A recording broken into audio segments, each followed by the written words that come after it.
যতক্ষণ পর্যন্ত বাংলাদেশে এই মুহূর্তে দখলদার পাকিস্তানি বাহিনী যতদিন পর্যন্ত আছে, ইউনূসের বাহিনী আছে, ততদিন পর্যন্ত আমার জন্য কোনো উৎসব, যে কোনো কিছু আমার কাছে আসলে কিছুই না। বাংলাদেশের সেই দিন উৎসব হবে, সেই দিনই নতুন বছরের শুভেচ্ছা সবকিছু মন থেকে করতে পারবো, যেদিন এই পাকিস্তানি বাহিনী বাংলাদেশ থেকে উৎখাত করতে পারবো এবং মুক্তিযুদ্ধের সপক্ষে শক্তি যখন আবার এই দেশকে চালিত করতে পারবে, সেদিন থেকে আসলে আনন্দ। ফলে আমার টার্গেট, আমার ইচ্ছা, আমার লক্ষ্য, যে কোনো ভাবে, যে কোনো মূল্যে, যে কোনো উপায়ে বাংলাদেশ আওয়ামী লীগকে সুনির্দিষ্টভাবে বাংলাদেশ আওয়ামী লীগ ক্ষমতায় আসবে, বাংলাদেশ আওয়ামী লীগ এই দেশের রাষ্ট্র চালাবে, এটাই হচ্ছে আমার লক্ষ্য। ও পর্যন্ত আমার যুদ্ধ চালু থাকবে। দেখলাম যে ধরেন আমি আজকে আমার প্রোগ্রামটার শিরোনামই করেছি যে ঘুরে দাঁড়াবে আত্মঘাতী বাঙালি। আত্মঘাতী শব্দটি মনে হয় আমাদের জাতির সঙ্গে বেশি যায় নানান ভাবে। তো আমরা নিঃসন্দেহে আমরা ভালো কিছুর স্বপ্ন দেখি, দিন বদলের স্বপ্ন দেখি। সেই দিন বদলটি আমাদের থাকেই, ভালো কিছু হোক, আমাদের আকাঙ্ক্ষা পূরণ হোক।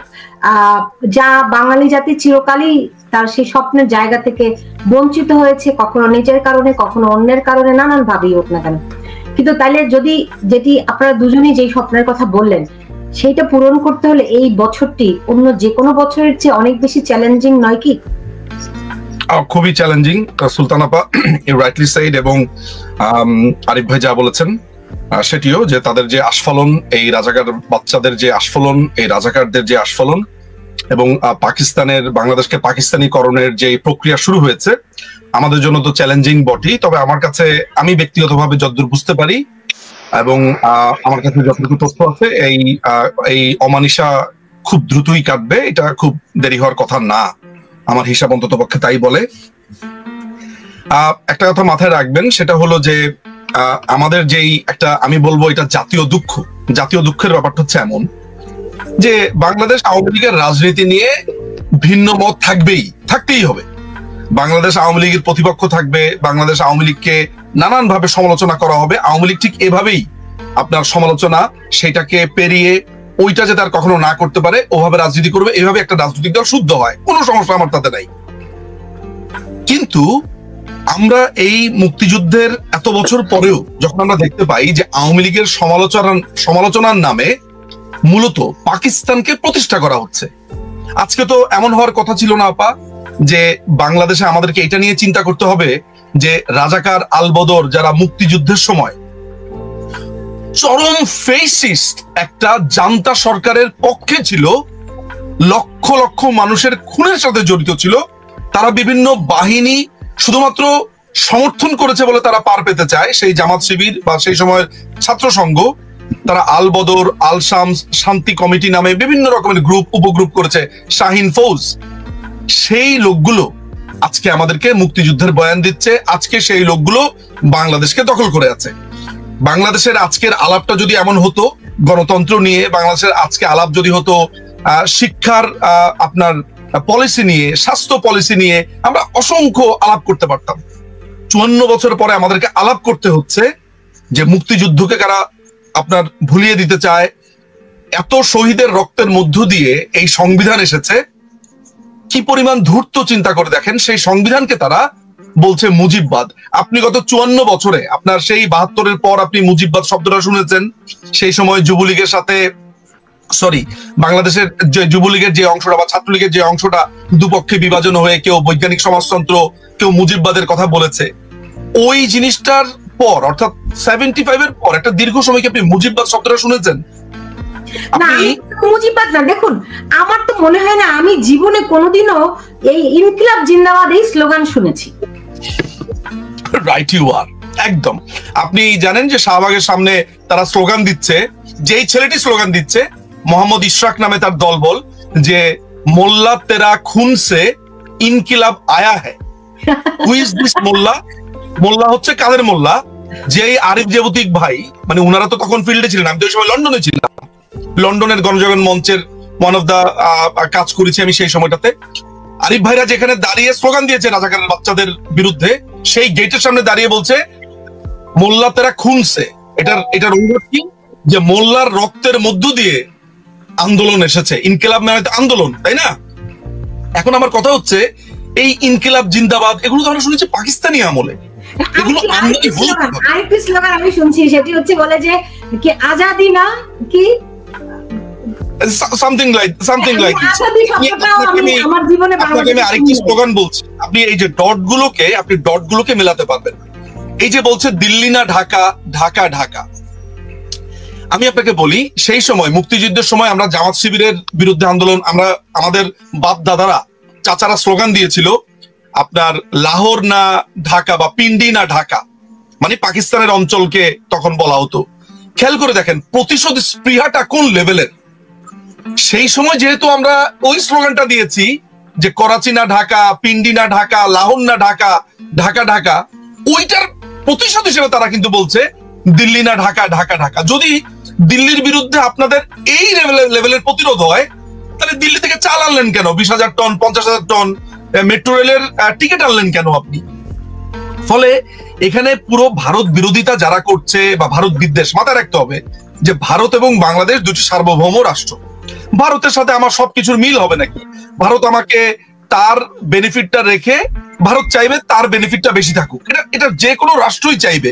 আমি চাই না যে আমার টিভি গুলো ভারতে চলুক। কেন? আমি আমার হেজিমনি ক্রিয়েট করতে চাই, আমি আমার কালচারাল যেই অ্যাম্বিটটা সেই চৌহদ্দিটাকে বাড়াতে চাই। এটাই তো স্বাভাবিক নিয়ম প্রত্যেকটা দেশই। আমাদের দেশে আপনার পশ্চিমের হেজিমনি আছে না? ছোটবেলা থেকে ইংরেজি শিখি না? ইংরেজি শিখবো কেন এখন যদি আমি প্রশ্ন করি? তো আলটিমেটলি এই হেজিমনি প্রত্যেকের রাষ্ট্রের আছে। তো ভারতের সাথে আমাদের ডিলিংসটা হবে নিজের স্বার্থকে বজায় রেখে, অ্যাবসলিউটলি ফাইন এই আলাপে।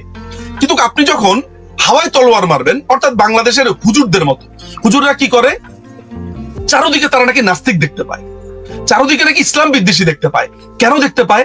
কারণ চারদিকে যদি ওরা ইসলাম বিদ্বেষী না দেখতে পায়, নাস্তিক দেখতে না পায়, তাহলে তার ব্যবসা বন্ধ হয়ে যাবে। তো বাংলাদেশে 95-96% মুসলিম রাষ্ট্রে আপনি ইসলাম প্রতিষ্ঠা করবেন কোন জায়গাতে? আপনাকে ইসলাম প্রতিষ্ঠা করতে হবে যদি চান, তাহলে ইসরায়েলে যান, আপনাকে যেতে হবে পোল্যান্ডে, আপনাকে যেতে হবে রোমানিয়া, ইংল্যান্ডে, আমেরিকায়।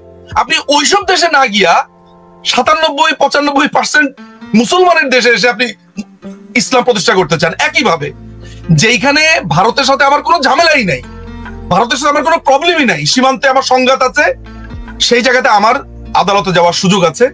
কোন কন্ট্রাক্টে যদি প্রবলেম হয়, আদালতে যাওয়ার সুযোগ আছে, সেটা রদ করার সুযোগ আছে। সেইটা না করে আপনি বলতেছেন দিল্লি না ঢাকা। দিল্লি কি করেছে?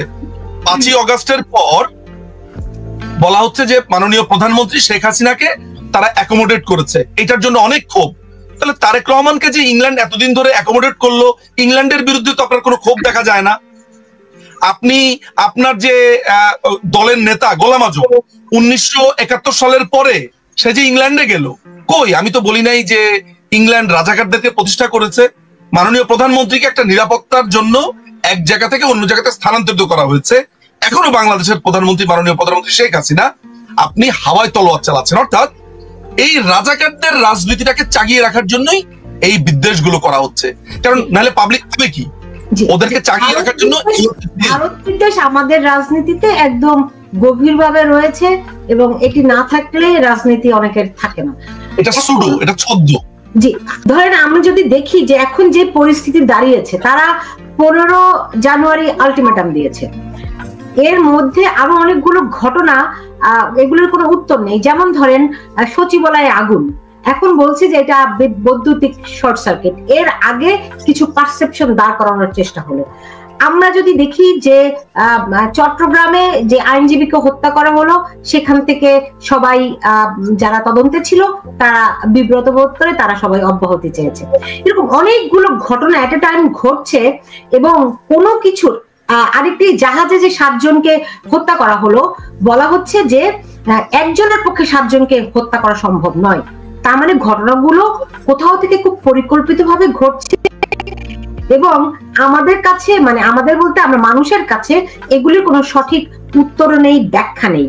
এখন আমরা বুঝি যে এরকম একটা পরিস্থিতিতে যত বেশি জল ঘোলা করা যায় তত বেশি মাছ শিকার করা সহজ হয়। এখন এই মাছটা আসলে কি, যেটি নিজুম মজুমদার আপনি বলছিলেন যে পাকিস্তানের দিকে ফিরে যাওয়া, এইটাই কি লক্ষ্য, মানে উদ্দেশ্যটা কি? আমি এটাই বুঝতে পারছি না তারা আসলে কি প্রতিষ্ঠা করতে চায়। আপনি যদি ধরেন একটু জিওপলিটিক্যালি আর একটু গভীর আলোচনা করেন, বাংলাদেশের পলিটিক্যাল পার্সপেক্টিভটাকে বাদ রেখে, তাহলে আমি বারবারই বলে এসেছি যে বাংলাদেশ হচ্ছে একটা প্রক্সি ওয়ারের জন্য একটা আদর্শ ভূমি। এই প্রক্সি ওয়ারের টার্গেটটা হচ্ছে অনেকটা ভারত। কারণ আপনি যদি একটু বাংলাদেশ পার্সপেক্টিভ থেকে একটু বের হন তাহলে দেখবেন যে ওয়ার্ল্ড মিডিয়াতে কিন্তু এটা নিয়ে এই মুহূর্তে বেশ আলোচনা হচ্ছে। বিশেষ করে বিজেপি উইং যারা আছে এবং অ্যান্টি বিজেপি উইং কংগ্রেসের ভেতর এক ধরনের আলোচনা চলছে যে জর্জ সরোস নামে এক ভদ্রলোক, তার ফাউন্ডেশন, যিনি নটোরিয়াস একজন ব্যক্তি, যার ফাউন্ডেশন পৃথিবীর বিভিন্ন জায়গাতে আমেরিকার যে রেজিম চেঞ্জ সেখানে অর্থায়ন করেছে। এবং আপনি জানি না এটা দেখেছেন কিনা যে 5ই অগস্টের পরে আপনার ইউনুস জর্জ সরোসের ছেলের সাথে দেখা করেছে। সেই ছেলেটার ফার্স্ট নেমটা আমি ভুলে গেছি, আমার কাছে সে টুইট করেছিল, ফেসবুকেও দিয়েছিল। সো এই জর্জ সরোস বাংলাদেশে যে এই পুরো ঘটনাটা ঘটলো, এই জঙ্গি হামলা ঘটেছে, এই বদনা চোর বা এই চোরদের ঘটনাগুলো ঘটেছে, এগুলোতে অর্থায়ন করেছে।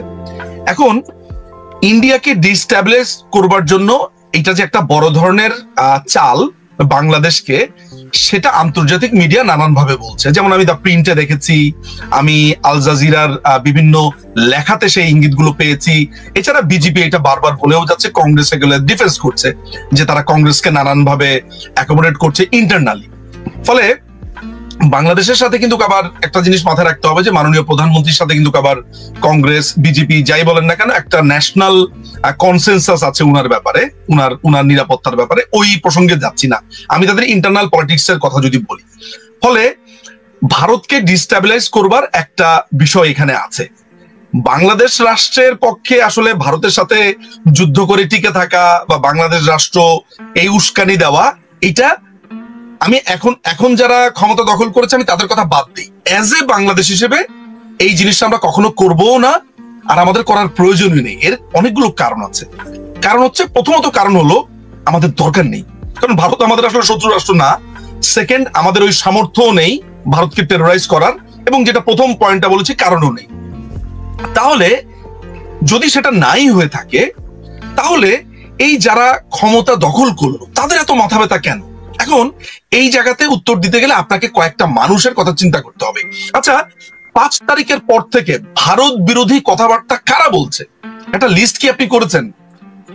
নাহিদ বলছে, মাহফুজ বলছে, মানে যে শিশু উপদেষ্টারা আছে বা এই বাচ্চা ছেলেগুলো আছে, মাহফুজ বলছে, আসিফ নামে যারা আছে সে বলছে, আর আসিফ নজরুল, 2 আসিফ আছে, একটা হচ্ছে বাচ্চা আসিফ, একটা হচ্ছে বৃদ্ধ আসিফ।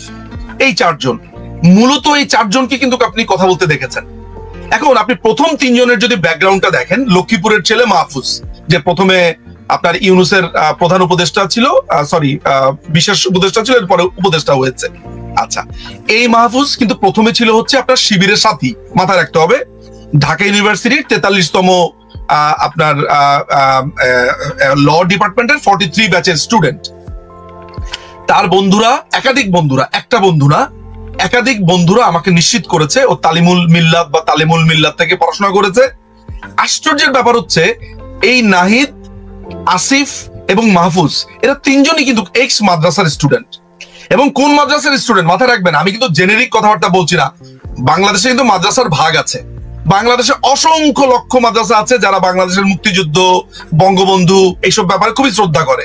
ফলে আজকে মাদ্রাসার স্টুডেন্ট যারা দেখবেন তারা অফেন্ডেড হওয়ার কিছুই নাই। যেমন স্কুল বললে আমি এটা মনে করি নেই না যে রেসিডেন্সিয়ালকে বলা হচ্ছে। সো এটা একটু ক্ল্যারিফাই করা আমার প্রয়োজন। সো এই 3 জন হচ্ছে পার্টিকুলারলি তালিমুল মিল্লাত, যেটা যাত্রাবাড়িতে বলা হয়ে থাকে যে জামাতের ব্রিডিং এবং হিজবুত তাহরির জন্মস্থান হচ্ছে এগুলা। সো এরা কিন্তু 3 জনই, আশ্চর্য ব্যাপার হচ্ছে 3 জনই একই মাদ্রাসা থেকে এসেছে।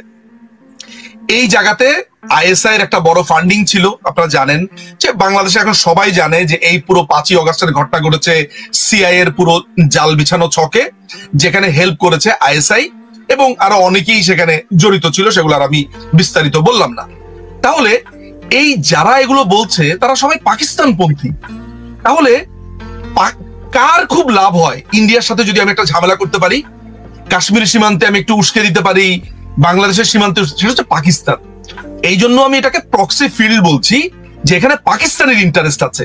5ই অগস্টের পাকিস্তান নিজেই তো তার গৃহদাহ চূড়ান্ত পর্যায়ে রয়েছে। না, সেটা তো আপনি এইসব প্রশ্ন করলে তো আমি বলতে পারি যে ওদের ভাত খাওয়ার টাকা নাই, অর্থাৎ আমার 1 টাকা ওদের মনে হয় 3 রুপি বা 2 রুপি, অর্থাৎ ডাবলের বেশি আমি অন্তত পক্ষে মাননীয় প্রধানমন্ত্রী শেখ হাসিনার ওই 5ই আগস্টের আগ পর্যন্ত আমি তাই দেখেছি।